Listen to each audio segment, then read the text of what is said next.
He eventually said, "I feel like punching you in the face, man." And we're on a mountain now. There's guardrails, there's you go over the guardrails, you can fall off the mountain and fall to your death. He threatened my physical well-being. He said, "I have friends that just got out of jail for stabbing people, and we know where you live." It's a little bit back to normal, but this one's a little bit longer.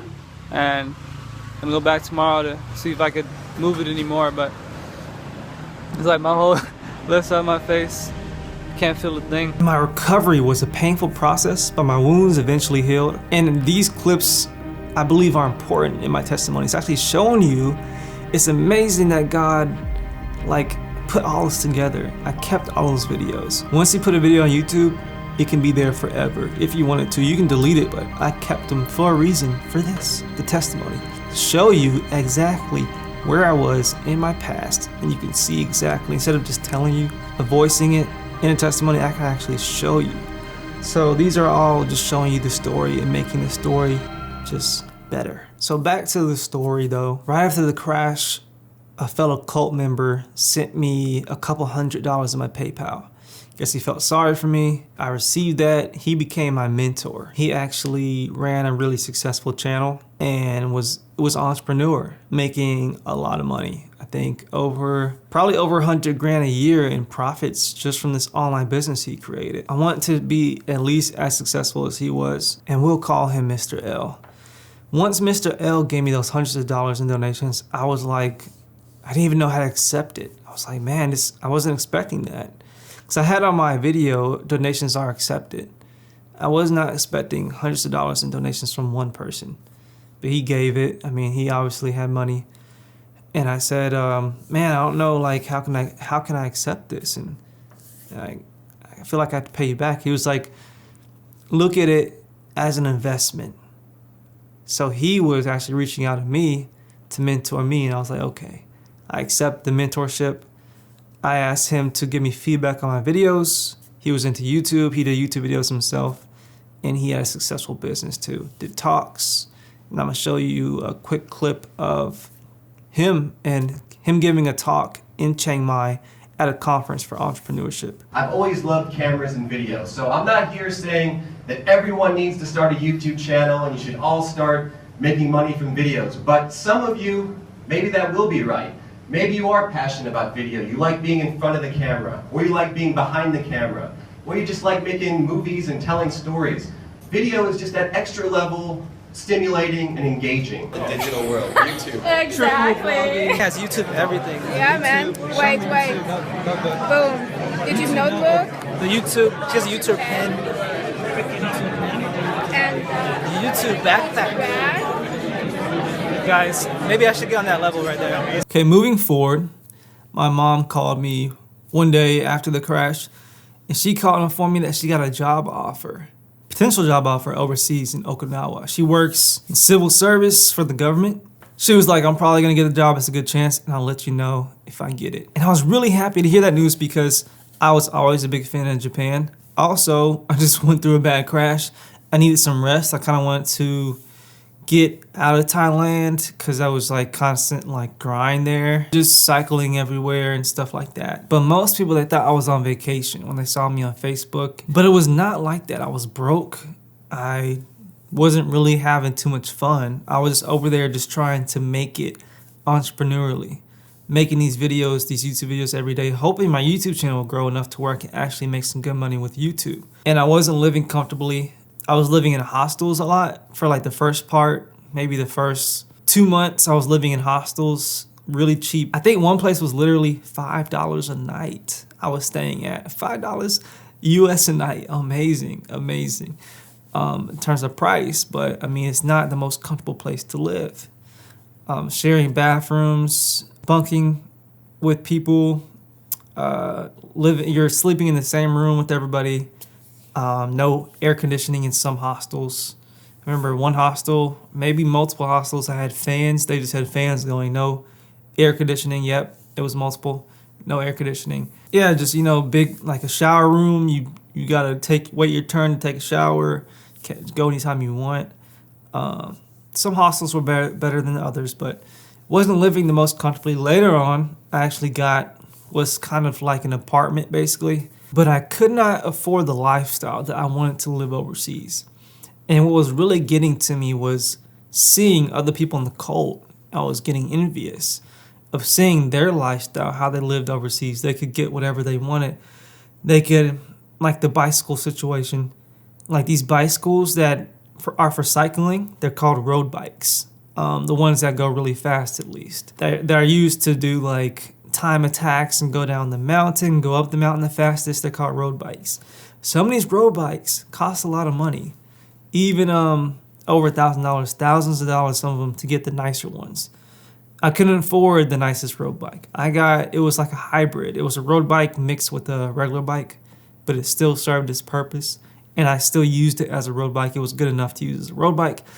And that was a couple $100. And just like these people who actually had jobs and had money and saved up. Some people saved to go on vacation to Thailand. They actually did their due diligence and saved up a vacation fund, and they worked for it. I didn't. So I was in Thailand in paradise, and I felt like I didn't belong there. I didn't deserve to be there because I didn't work for it. I didn't earn it. And that feeling, it made me feel even worse. But I could not have got a job in Thailand if I wanted to. And at some point, after seeing everybody earning money to get there, and some people were actually even working in Thailand that had the ability to, I couldn't even work there if I wanted to. And I did start to want to work there so I could buy the things that I wanted. So I can buy a nice road bike, nice accessories, buy more food that I wanted, live in a better situation. But the visa I had was called a tourist visa, meaning you can't work on that. But a lot of people were there on a work visa. So what they did, they got their degree. It could be in anything. Doesn't matter what your degree was. But as long as you have a bachelor's degree, you could teach, and you know English, you can teach English in Thailand and earn a pretty good income for the expenses, the living costs of that area. It won't be the same income as you would make in the US, but Thailand's a lot cheaper. But you would make a good income to pay your expenses. And one of my good friends in Thailand at the time, he was in that situation. He had a work visa. He was teaching English. He was making good money for his living situation. Didn't have to worry about money at all. He had everything he needed. He was not, I wouldn't even say wealthy at all, by this job. But it's so cheap in Thailand that the paycheck he was getting, I mean, you could pay for everything you need and more if you want to. You can save up the rest. And then you had some people, which was more the minority, but you also had some people who did online businesses, and they actually were able to come because they made money doing online stuff. They were what you call digital nomads, which was my dream job at the time. I wanted to be a digital nomad, meaning their whole business is online. They can work anywhere, they can travel, they constantly travel, and they just work, they make money from their laptop and just go anywhere and do that. And that was like my ideal scenario at the time. Like, I wish I can do this. I want to do this so bad. I thought that was an amazing concept. I still think that's amazing, even though I'm not so big on traveling anymore. I kind of just settled in the US for this time being. I don't really feel like traveling outside the US. So fast forward, and my Thai tourist visa was running out, and I had to go to Laos. Yes, the country Laos. Most people see it, they think it's pronounced Laos, but no, it's pronounced Laos. But the thing is, to renew your tourist visa, what you have to do, and I think a lot of it's considered, I don't even know if it's considered illegal, but it's not the most legal thing to do. I don't think they want you to really do this. But if you go outside the country, to a border country or whatever, and then you come back in, you can get a new tourist visa. And that's what I did. It's called a border run. That's crazy. I was doing this in Thailand, a border run. And I'm an American. That sounds kind of weird, but that's what I did because I wanted to stay in Thailand longer. Time just went by. I don't know what I was expecting, like how long I even planned to be in Thailand. I didn't really have any kind of plan in my head, but I think the tourist visa lasted either 3 months or 4 months, and you got to do extensions or whatever.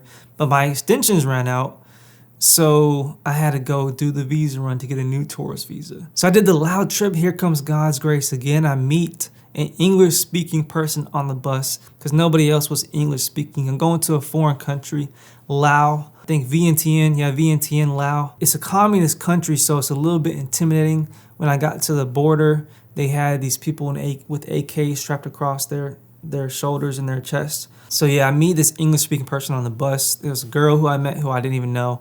And then I actually meet somebody who, I don't even know if I would say they're in the cult, but they knew of the cult leader and they were friends with people in the cult. And I was like, wow, it's a small world, because they were in Chiang Mai doing the same thing I was. So I met two people, English speaking, one person that was in Chiang Mai. God's grace, because what are the chances that they could help me navigate the terrain? Because I didn't know what I was doing. It's my first time doing this in a foreign country, communist country. First time in Laos, just nobody speaking English really except these two people. And when I was at the embassy, the Thai embassy in Laos, we got there before they even opened up. We were like first or maybe like second, third in line. We were waiting at the gate. And we waited there so long because so many people doing this, you have to get there super early. We said we're going to get there, kind of camp out. We did that, me and this girl. And we had to fill out all this paperwork once we got closer to the front. And apparently I didn't fill out something I was supposed to fill out. And the Thai embassy officer, whatever, was like, okay, this isn't ready. You didn't do it correctly. You're gonna have to go to the back of the line. And mind you, this line's super long. We waited there for hours, I think maybe 6 hours or longer. About 6 hours, I think. And that line was so long, I don't even know how many people were in that line. It might have been like maybe 300 people or something, or more. I don't know, I just know it was a long line. And the guy was telling me to go back at the end of the line because I forgot to fill out something, or I didn't fill it out correctly. God's grace again. I was kind of spent that day. I didn't have the energy to do that. I didn't know what I was gonna do. I was like, man, I can't do this. But the girl who was with me, she was pleading for me to hey, please let him just fill it out real quick. Sit down at a table. There was a table there. And she was like, please let him just fill it out real quick. We've been waiting here all day. We were first here. And then finally, after pleading so much, the guy let me through. The guy said, okay, go ahead, hurry up, fill it out, and then you don't have to go back to in line. So it may seem like something very simple, but at the time, it was I don't know, it was just so bad, like life and death to me at the time. And it's like, I've got God's grace all throughout my life. This is just another experience that I'm sharing with you. But it was on me even when I wasn't saved. So fast forward to 2015, and there's a new festival. It's called Fruit Winter. It's literally called Fruit Winter. Yes, there's another person in the community, this fruit vegan community full of fruit eaters. It was not the cult leader that I was following. It was a different person that was doing his own thing, his own festival, his own business, his own YouTube channel. But he was doing something in Chiang Mai similar to what Mr. Ryder and Miss Lee were doing. It's called Fruit Winter. Instead of in the summer, which was when my cult leaders were doing it, it was in the winter. Obviously, because it's called Fruit Winter. It started in January, and it was an amazing opportunity for me. This is how I saw it, because I was already there. I didn't have to buy a ticket to go to this Fruit Winter thing. I didn't have to find lodging. None of that, which is what a lot of people had to do who was going to Thailand for the first time. I was already there. And a new festival was happening. New people were coming in. I saw this amazing opportunity to network, to grow my influence, to grow my YouTube channel, and at the end of the day, to grow my business. So there was an event there, Fruit Winter, that was a hike up the mountain, Doisatep. Just walking up the mountain. Hiking up Doisatep, first time. I don't know if you can see the view, but it's a bit challenging. Not too bad though. Good workout. And when I was there, a few people recognized me again, just boosting my ego again. And I was there to really kind of get my name out there, to show my face to everybody. So I introduced myself to everybody, but I did this in a way that was not of good character. I just saw it as a means to an end, to just meet these people, to say hey to them, introduce myself, and just keep on going. So there was this long hike up the mountain. There's a line of people. And I was at the back of the line going up to the mountain. I would start at the back, introduce myself to somebody, say, hey, what's up, have a little conversation. Go to the next person, introduce myself, have a little conversation, go to the next person, all the way to the front of the line. And I was just doing this just to meet my own specific business needs. I was not really relating to the human I did not really care too much about that. And it just shows you my character at the time. I was just one-minded. I was just tunnel vision of being successful in my business and not really having a developed character. I'm glad that I was not successful in my past business ventures because my character was not able to successfully handle the success. I didn't have a good character, and I just saw other human beings as business transactions. Hard to say that, but I mean, my heart was hardened, and I just did not care, about people like I do now. So during Fruit Winter, I meet a very, very pretty lady who was actually a popular YouTuber.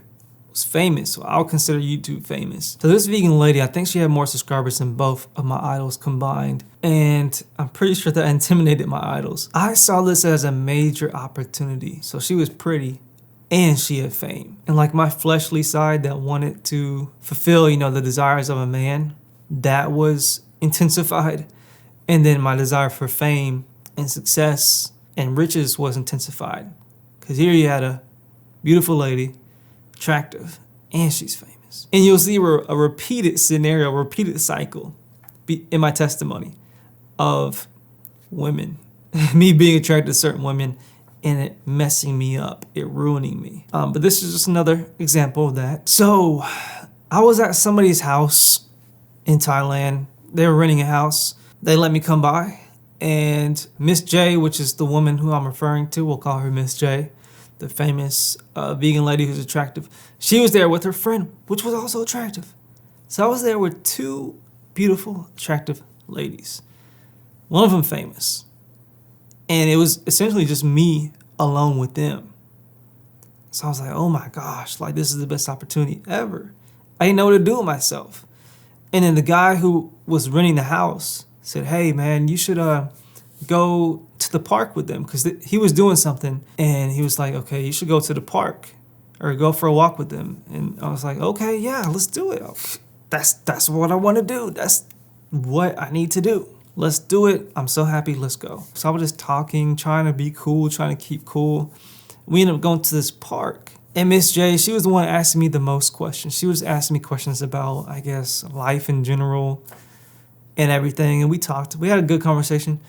And we get to the park and her and her friend were on like these swingy things. I'm not sure what they were. They weren't swings, but they did swing. And they were standing on it. Anyways, I was just chilling and I started vlogging. I started recording, making a video.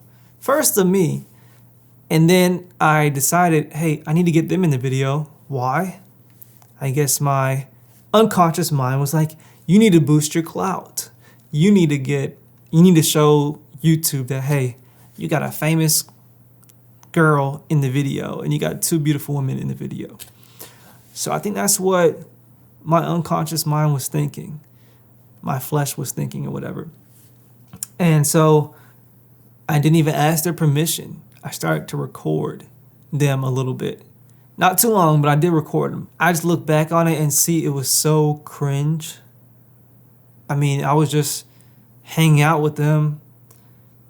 One of these girls is famous. Miss J is famous, YouTube famous at least, and she's probably wanting to just chill and not be on camera and just hang out.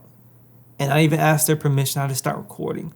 Why? Because my heart was hardened and I had this tunnel vision. I had these desires, these goals, these ambitions that I was so determined to fulfill. And once you're so strong on something and you don't put God first, you'll essentially do anything to make that happen. If you don't have God, you can do anything and it can be really bad sometimes. This situation, it wasn't the worst, but it was very cringy. But at the time, I'm like, why did I even do that? It's like when you are not yourself, you don't even know why you do some of the things that you do. And then you look back at your past self like I do. I'm like, how could I have done that? But I was somebody else. I was guided by the flesh. My master was not God. I was a child of wrath. And my father, not God, my father was the devil.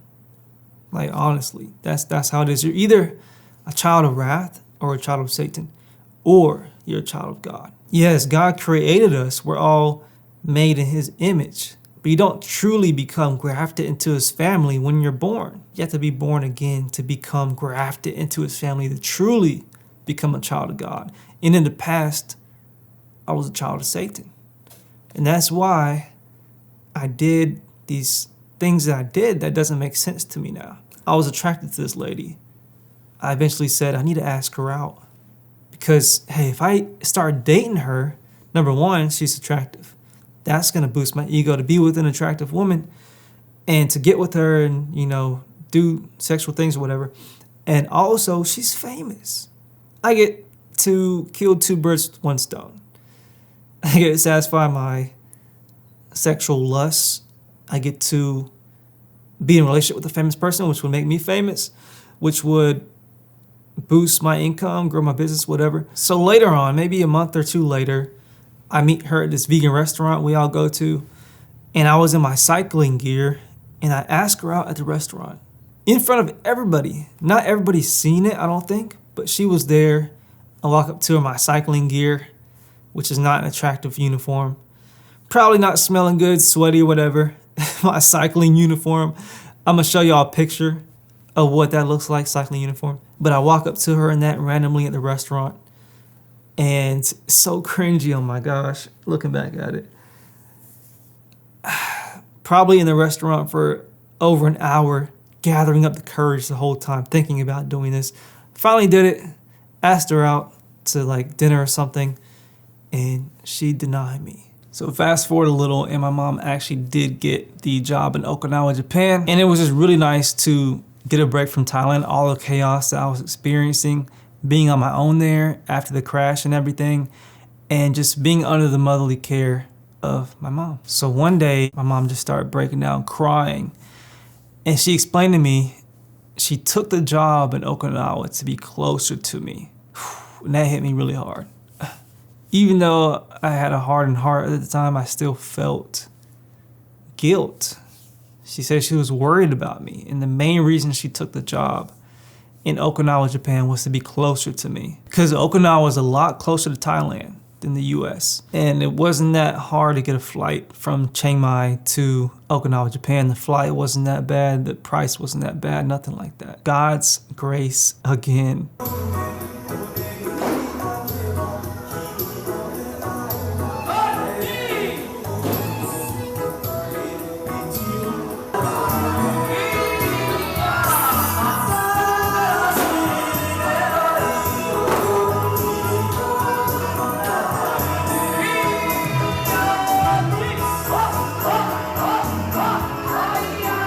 So I was in Japan for 3 months, just, chilling with my mom, chilling by myself, got some time to think, get away from all the chaos in Thailand. And this is when I first started to rock the boat with the cult. Cult leaders were saying and supporting some off-the-wall comments, very hateful comments towards non-vegans.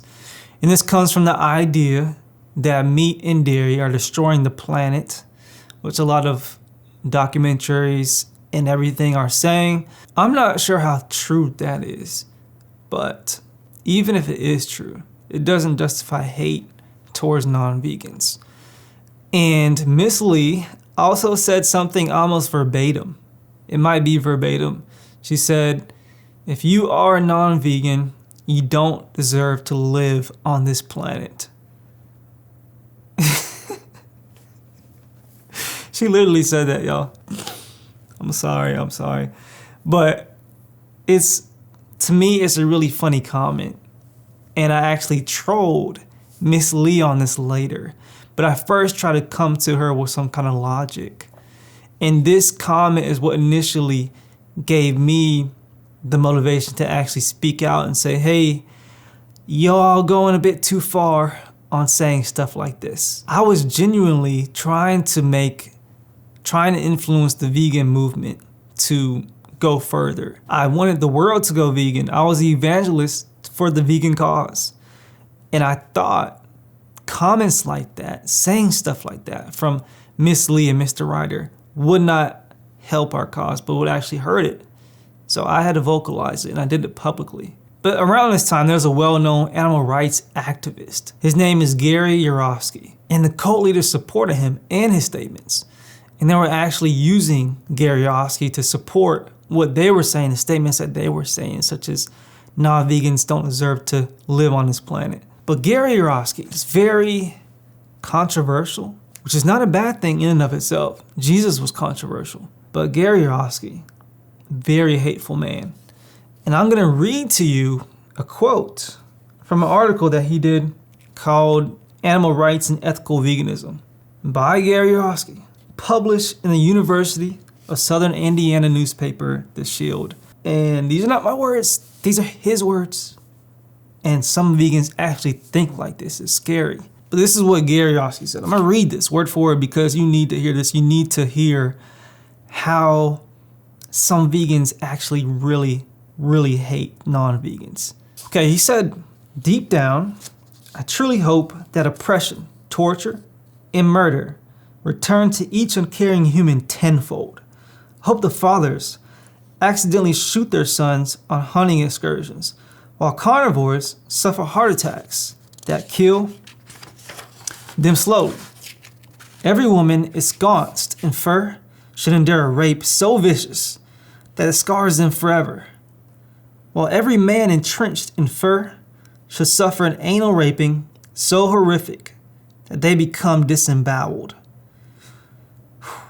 Every rodeo, cowboy, and matador should be gorged to death, while circus abusers are trampled by elephants and mauled by tigers.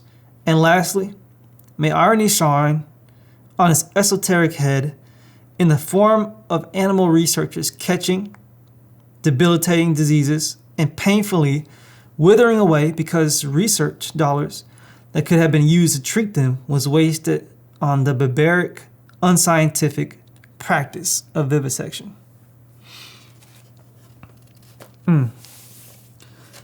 Sounds like something very vengeful, which should always be in the hands of the Lord.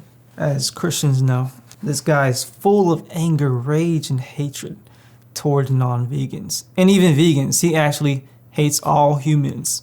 I'm gonna show you a clip of when he said that. I'm a misanthrope. I hate all human beings. All humans are a psychotic scourge to this planet.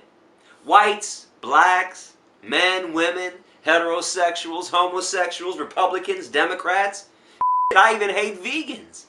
But I remain a vegan activist because vegans cause the least amount of harm to the animals and the entire planet. I'm just showing you like how this hatred was coming into the vegan movement around this time.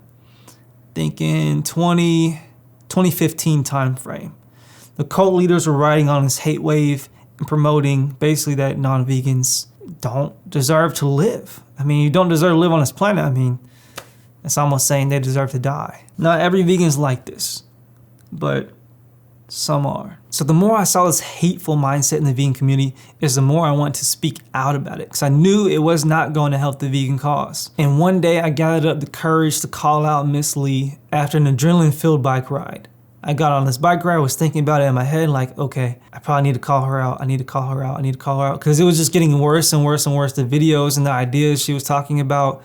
I'm not sure if Mr. Ryder was making videos like this, but Miss Lee was actually the main person promoting this idea and these ideas and these videos talking about hatred towards non-vegans. And she would never admit to it being hatred. She wouldn't even call it that, but it was. And so once I got back from the bike ride, I was filled with an adrenaline, energy, motivation. I made the video. I addressed her directly, but I addressed her in a respectful way. I didn't call her any names. I didn't call her outside of her name. I didn't call her stupid. I didn't call her anything that was disrespectful. I did my best to address her in a respectful manner. It was not taken lightly at all. That's an understatement. This video that I made started waves in the vegan community, in the vegan YouTube community, and I was now an enemy to Ms. Lee and Mr. Ryder from that video on, and I was seen as a threat. So as I said in the last video towards the end, I said in a cult, you cannot have any one of your members going against what you say. That doesn't work in a cult. And then my YouTube videos started to get attacked by dislikes, trolls, and ugly, hateful comments. And I believe what Mr. Ryder did, and I have pretty good evidence for this, he created sock puppet accounts, pretended to be somebody else, but he was the one actually commenting on my videos, sending hateful comments. Then one day, Mr. Ryder, I think it was on Facebook, he commented personally on one of my posts. And he just said some of the most hateful things to me, straight disrespect. And that fueled my anger and rage to fight back against him. To really have no mercy at this point, because the first time I addressed Miss Lee, it was in a respectful manner. Now, it was war. So I started to actually troll, and I trolled Mr. Ryder's girlfriend, Miss Lee. And I made a video because she made the comment, non-vegans don't deserve to live on this planet. So I made a video basically showing like a spaceship and showing like, basically explaining that non-vegans should go live on Mars or something because they don't deserve to live on this planet. I was just basically trolling the heck out of Miss Lee in her comment. Mr. Ryder didn't like that. Most time I believe he was using these sock puppet accounts to get to me, but sometimes he would actually comment to me in his actual real account. But he would always say something very demeaning and disrespectful. So obviously now I get banned from their fruit festival. And this gives me more fuel to the fire. And my next video I make addressing both Miss Lee and Mr. Ryder. And I make this video to really call them out on their BS and really just shine light on their manipulation.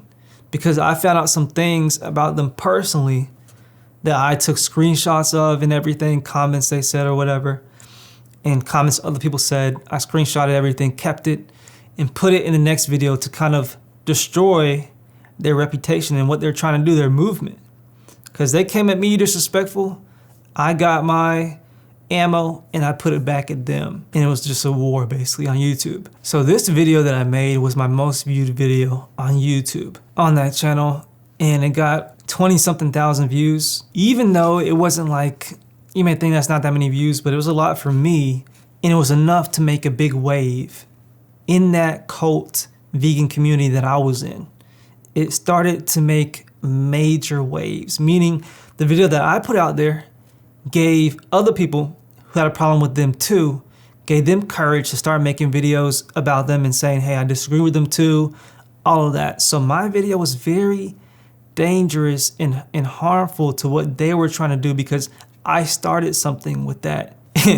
And one thing I did do, I was like playing chess moves, y'all. I strategically planned to release that call out video at the beginning of that next fruit festival that I was banned from. So I released it like maybe the first day of the fruit festival to catch them off guard. Cause like they're there, you know, trying to get everybody organized or whatever at the fruit festival. I released the video like the first day of the festival when they're trying to, you know, take care of the people in person. So y'all, this video did hurt them. Did hurt their YouTube and their growth and their community. It was a shot at them basically. And it did more than graze them. It started something. So I started getting more hate directly from Mr. Ryder. He starts DMing me saying he made my YouTube. That the video I made about them was the most viewed video I'd ever get. But you know, a lot of stuff that he said was true about that. He did make my channel because my channel was revolved and focused on the cult that he was leading. I was a cult member and I was basically repeating, parroting a lot of the information that he was saying. His followers became my followers. So basically what he was saying was true about that. And this shows you that when I left the cult, my following, much of my support was gone because I built that channel from the cult. Mr. Ryder was saying that he let me post on his forum and I gained a lot of my subscribers through that. And he also shouted me out on his YouTube video in the description, shouting out my channel. So yeah, I mean, there's not too much lies to what he was saying about that. He did make that channel basically. I mean, I put in the work, the videos, I put in my own personality, but he was a major influence to me and I was basically parroting the stuff that he was saying and idolizing him. So that channel wasn't really my own basically. So after all of my investment into the cult, after repetitive hate from Mr. Ryder and his cult following, I began to experience the weight of the situation. And I was actually threatened online if I was spotted in Thailand that physical harm would come to me. This wasn't by Mr. Ryder, this one I'm explaining now, this first threat. This was by just, I think, a random commenter on YouTube saying, hey, if I see this kid in Thailand, I'm going to harm him. I mean, y'all, this thing affected me so heavily. I didn't realize at the time how bad it was affecting me, especially in the beginning, but the stress started to get to me. I told y'all I had asthma in the past. I felt like I was having an asthma attack because of all the stress. I was like hyperventilating. My mom saw it. I was like, it was hard to breathe. It was just so heavy. All this hate. I had these big time cult leaders I was an enemy of, and one of them was really hateful towards me, DMing me, kind of stalking me at this point, basically, on all social medias. He had his cult members disliking my content. Everything I was trying to do with my YouTube to be successful was all crumbling down at this point. And even though I got a threat from that random person on YouTube, I said, hey, I'm not gonna back down because of fear. I still have to network with people and grow my YouTube channel. So I'm still gonna go to Thailand. And now my Japan tourist visa was expiring, so I had to go back. I couldn't stay in Japan any longer because my visa was expiring. And I went back anyway, regardless of all the hatred that I was getting from the cult and then banning me from the festival. I said, I'm still gonna go. You banning me doesn't ban me from Thailand, it doesn't ban me from Chiang Mai. I was like, okay, you can ban me from the festival, but you're not gonna ban me from a city. I'm still gonna be there. You can't ban me from the mountain, the fruit market, the city itself. So I'm still gonna go there just to show y'all, hey, I'm not afraid and all that. But part of me did not want to go back because of the possible danger from this angry cult mob. I mean, it's a legit cult, so if you go against the cult leaders, there's a situation that could happen to where the cult members could form a mob and go after you and actually hurt you physically, which I thought was a possibility. And I was kind of scared about that, but I ignored it. I said, I'm still gonna go. And my mom, she was really worried about me, how the whole situation was affecting me. But I finally get back to Chiang Mai, Thailand, and things feel different. Like I'm not supposed to be there. I feel like a target was on my back and I wasn't effective because I was constantly just looking behind my back and just seeing, okay, somebody coming after me. I was not effective, and that's exactly what Mr. Ryder wanted. He was a good 12 years older than me, so he did a number on my mind psychologically. He got into my head. So I was on edge with this guy, Mr. Ryder, because he was a cult leader. He was not the most trustworthy guy and very aggressive. So almost everybody in the cult was a cyclist, and we all used to climb a mountain there in Chiang Mai called Doi Satep. And I probably climbed the mountain about 30 times since being in Chiang Mai. And one time on the way up, I saw Mr. L, my mentor, and he just didn't work with me. He was an entrepreneur, so he actually worked with Mr. Ryder and Miss Lee because they had a following in a business themselves, and he basically collaborated with them on some projects. So he was pretty close to Miss Lee and Miss Ryder. And I was on the edge. I did not want to really talk to Mr. Ryder personally, face to face, because I know I was on edge and he was aggressive. I didn't want to trust him because I didn't know what he was capable of. He was a cult leader. Look, I didn't really want to talk to him face to face. So I said, Mr. L, can you relay this message to Mr. Ryder? I was tired of the beef. I was just tired of the fighting. I just wanted peace, basically.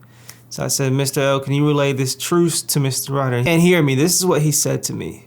He said, why don't you go tell him yourself? He's on the mountain right now, on the top. So being me, I'm not gonna back down from that. I said, hey, I gotta take on this challenge. I can't give in to fear. And fear is one thing I did not ever like. I did not like to experience fear. Even though I had it, I said I need to face this fear. And my mentor, which he was in support of Mr. Ryder and Miss Lee even more than me. So I believe they came before me. Cycling, running, yoga, all kinds of fun stuff. So if you're going to be here in June, join that Facebook group and we'll hang out there. Mr. L witnessed the whole beef going down on YouTube because he was my mentor. He saw the videos I was making, and to him, Mr. Ryder and Miss Lee were business partners. They worked collaboratively on projects together.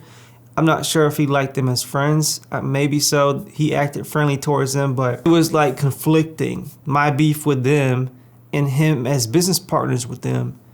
I don't know if he wanted to pick sides, but I could tell there was a little bit of tension between me and Mr. L And I did burn my bridge. I did not want to cooperate with what he was saying. He was like, man, just calm down. I think he even told me to take down the video that I made about Miss Lee and Mr. Ryder.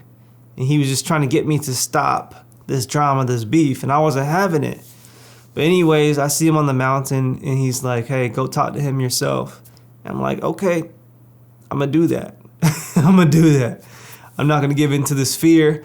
So I'm cycling up the mountain, like all puffed up and motivated, and I'm full of adrenaline. I'm like, I'm gonna talk to this guy. I'm gonna tell him what it is. I'm puffed up and motivated at the same time, but I'm also, my goal is to say, hey man, to give him a truce, to say, hey, we need to stop this whole war going on, this whole beef, this whole going in my DMs and saying nasty comments to me. I wanted all that to stop. He was basically, at this point, he was stalking my social medias and just antagonizing me on social media with his accounts and also his fake sock puppet accounts. But I just did not want to see this man. If you watch the last video, the intro shows a spider coming out of his mouth. That actually happened. It's not no CGI. This man did stuff like that. He was legitimately like a villain in a movie or something like that. And I just did not want to see him. But I charged up the mountain nervously, ready to confront the man, to offer this truce. But the main thing was, he was unstable. Mr. Ryder was an unstable, aggressive man. So I was trying to keep my guard up. I mean, I knew he was unstable. I knew he just was a really aggressive person. I didn't know what was gonna happen. So when I get up to the top of the mountain, the peak, he's around other people, the cult members there, because you know, the cult members are gonna be around their idol, worshiping him or whatever. But I wanted to wait for him to be alone so I would not cause a scene. That's not what I wanted to happen. But Mr. Ryder started walking down the mountain. I called him at least 3 times. I know the first 2 times at least he didn't hear me. I don't know if I didn't say his name loud enough or he just wanted to ignore me. But I kept on calling his name because I knew that, hey, we need to end this. This needs to stop. So I didn't want to just let him keep on walking. Said, hey, Mr. Ryder. I didn't call him that. That's just a name I'm giving him. Mr. Ryder. Didn't hear me, didn't turn around, kept on walking. Yo, Mr. Ryder. And then he finally turned around. So the convo started civil. I basically explained to him why I was there, why I'm talking to him, that I want peace, I want a truce. Hey, let's end this beef, let's squash this beef. And he listened, but as soon as it was his time to talk, he started to scold me and criticize me like I was one of his children. I believe that he wanted me on his side because I was a really big supporter of his. But at this point, I already made up my mind, hey, I'm done with this cult. I'm done with following him. I just wanted peace. I just wanted a truce. But he was scolding me like a cult leader would. And check this out, watch this. He eventually said, I feel like punching you in the face, man. And we're on a mountain now. There's guardrails, you go over the guardrails, you can fall off the mountain and fall to your death.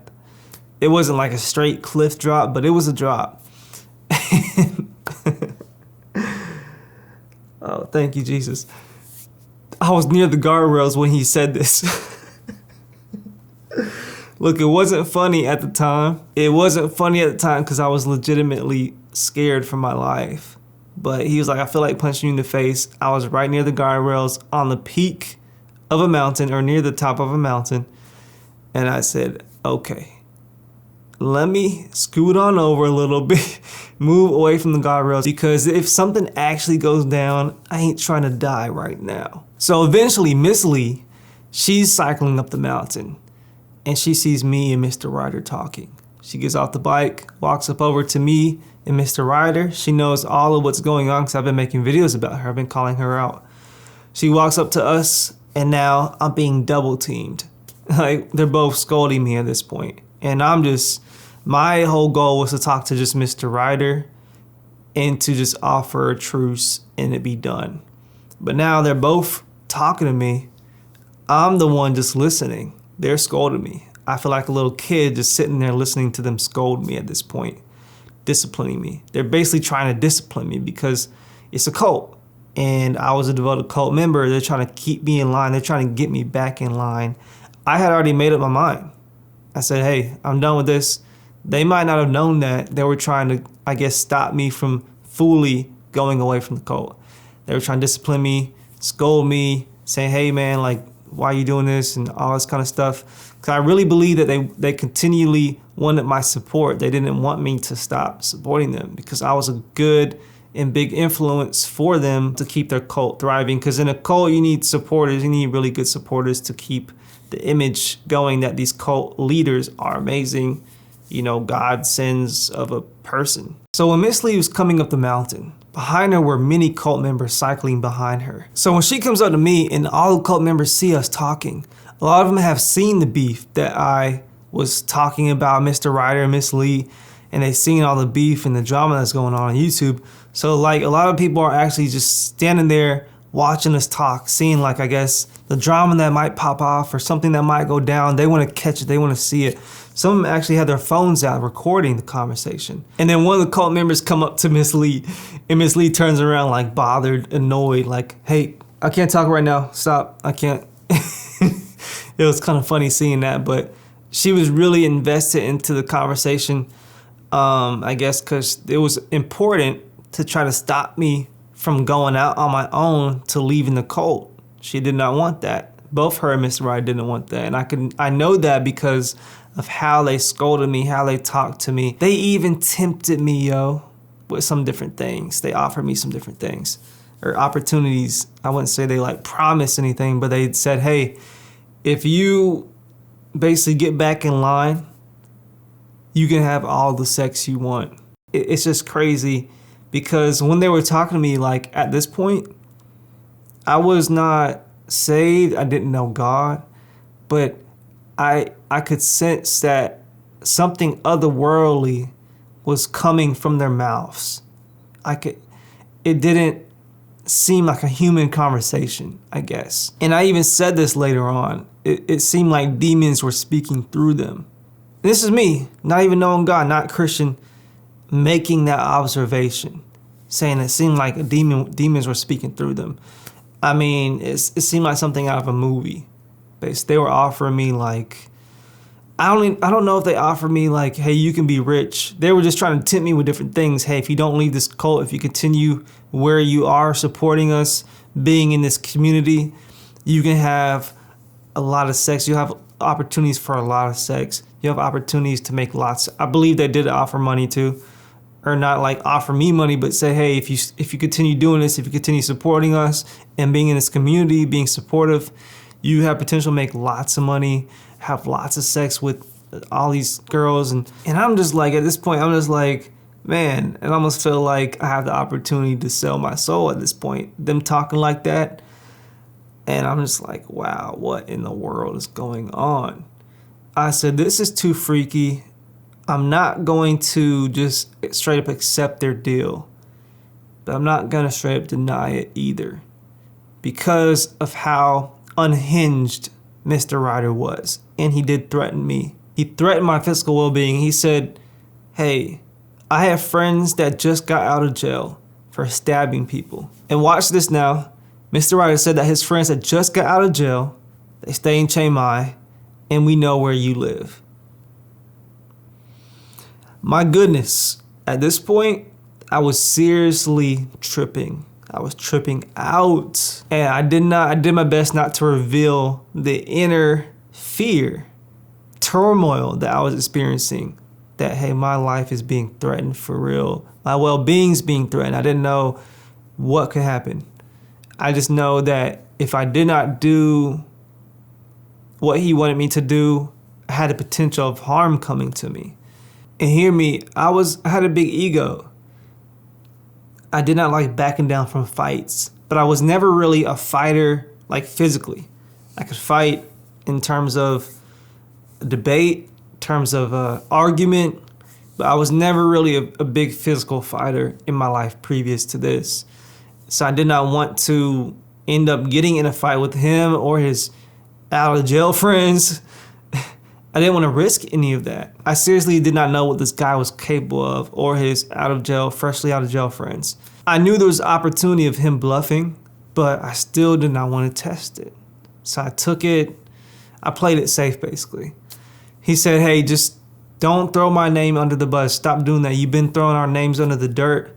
Don't throw our names under the dirt. Don't do that. And I said, hey, okay, I got it. But watch this. Not too long after this whole situation, Mr. Ryder came at me again disrespectfully. So I considered the promise void. And I said, once I get out of harm's way, I'm gonna make another video exposing them and revealing this whole situation further. At this point, y'all, I said, I need to leave Thailand. I cannot remain here too much longer. And if you can imagine, put yourself in that scenario. This is what I did, at least. I was looking behind my back constantly. Like wherever I was going, I was just looking behind my back like, who is watching me? Is there anybody watching me? Is there anybody following me? I mean, this man said he knew where I lived. Whole thing was traumatizing to me, y'all. It was, and I said, I gotta get out of here. I mean, I could not stay in Thailand that much longer anyway. I think maybe a month or 2 months, maybe 3 months at the most. But I was only back in Thailand from Japan. I came from Japan back to Thailand for the festival, so I could network. And I was only there for maybe a month at most, 3 weeks. And I said, okay, time to go. Time to go. And I was so in fear that I did not tell anybody I was leaving until like the last possible second. I didn't know who I could trust in the cult or anybody connected with Mr. Ryder or Miss Lee. I didn't know if anybody was undercover, like talking to them, working with them, letting them know about me and what I'm doing. So I did not want to reveal the information of when I'm leaving Chiang Mai, because if they knew I was leaving soon, they may have tried to do something. At least that's what I was thinking in my head. So thank God nothing happened to me. I was able to leave Chiang Mai. I told like one person like a couple hours before I left, and he came up to me randomly. I'm like, okay, are you working for? I didn't know, I didn't say that, but I was thinking this in my head. I was like, uh-oh, they're trying to get me like a couple hours before I leave, but good thing nothing happened. And God's grace again, hallelujah. But y'all, this is towards the end now. I'm almost done. I get to Japan, and I finally released that video further exposing them, explaining the whole situation. And the video didn't get as many views as the previous one, but I did what I wanted to do to further expose them. And I was safe, out of harm's way. I was all the way in Okinawa, Japan. But y'all, I was legitimately in a vegan cult. The cult did not represent all of veganism. But I do want to say that veganism is a belief system. And it mirrors Christianity. It definitely relates to it in a big way that I want to point out. So a big one is people look at both vegans and Christians as angry when they use certain methods to convert or an attempt to convert other people. You have angry Christians, or people view them as angry, and then you have people who view vegans as angry, and some are legitimately angry, both Christians and vegans. But watch this, the difference between Christianity and veganism is Christianity is based on 100% truth, the Bible. Whereas veganism is toxic hate. Their anger is toxic hate. Whereas Christianity, you do have some toxic people in Christianity, I'm not gonna lie, but a lot of them you could say maybe they're not even true Christians. They might not be. But some people who are Christian, they just don't express it correctly and it comes out as toxicity. But then you have Christians who are legitimately angry, but it's a righteous anger. It's backed with truth. Whereas veganism, there's no holy book backing that. There's no truthful scripture, no God-breathed word backing veganism. And even though I'm plant-based, I don't eat any meat, any dairy, anything like that, I don't subscribe to me calling myself a vegan. I don't like that term because veganism basically denotes a belief system. And my belief system stems from the Bible, Christianity, following Jesus. And number two, in both veganism and Christianity, there's a big emphasis on having people change and convert it. Convert it. So Christianity, you're converted from being a non-believer to a believer, somebody who doesn't believe in Jesus Christ and following them, somebody who does believe in Jesus Christ and follows them. And in veganism, you have non-vegans and vegans, people who eat meat and dairy, and then a vegan is somebody who doesn't eat meat and dairy, who doesn't contribute to any kind of animal suffering, doesn't wear fur, leather, etc. And y'all check this out. Part of my testimony is I was an actual evangelist for the vegan community. You have evangelists in both Christianity and veganism. People who talk to other people to try to convert them to veganism. And then in Christianity, you have people who do missions, people who do outreach, people who do preaching, people who do witnessing, Christians can't convert anybody themselves. It's Jesus, God, who does the saving. But the role of the Christian is to bring the word of God to the non-believer, represent Jesus and bring the words of God to the non-believer so that they can accept Christ for themselves. But in veganism, I was actually going to people trying to convert them to my lifestyle, my belief system, explaining, hey, you eating meat and dairy is harming the planet, harming the animals, harming the environment, harming yourself, and this is why you should stop doing that and just eat fruits and vegetables and all that. And I was literally doing that, and I'm gonna show you some clips of me actually doing that. Being vegetarian, and maybe I'll return to it, but no, I've never considered, I suppose, veganism. Yeah, because vegan is basically the lifestyle. If you love animals, it's kind of what you go towards. That's kind of why I went towards the vegan lifestyle, because I love animals, and then I figured out that, you know, what happens to animals in slaughterhouses, sure. Basically. Have you ever been researching that? Have ever understood what happens to animals? Yeah, in factory farming conditions. I actually come from a farm. Yeah. Back home in Australia, we raise cattle. But I don't think, no, I am quite conscious of the fact I'm eating meat and what I'm eating, so I don't think anything you're going to say is, I've thought about it, I have been vegetarian, and now I eat meat again. I've been through the cycle, I've thought about it, so. And it's just crazy how I was once an evangelist for the veganism belief system. And now God has saved me, and now I'm an evangelist for his kingdom. See, God can use anybody. He can use somebody who's totally outside his will and use what they learn in their skills to support and use it in his kingdom. But if you watched this far, thank you guys so much.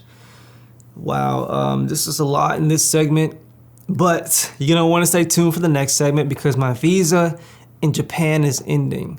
My visa in Thailand, I could not go back there either. That was done. I burned out all my visas for both of these countries and I had to figure out where I'm gonna go next. And I was too prideful and I was not ready to go back to the States. My mom was in Japan, my dad was back in America. I wasn't ready to go back. I did not wanna, to me, I was gonna give up on myself and my business and everything if I went back there. And I just hated where I was so much, I did not wanna go back yet. I wanted to make it on my own outside the US for whatever reason, to just succeed at what my vision was. And so I had to figure out where I was gonna go next. And I chose Australia, the Down Under. Yeah, so stay tuned for that, y'all. It's gonna be interesting.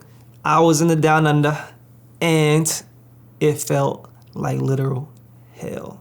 No, I'm not gonna say that. Literal hell is way worse than anything that I've experienced on this planet. But it was like hell on earth, basically, for me.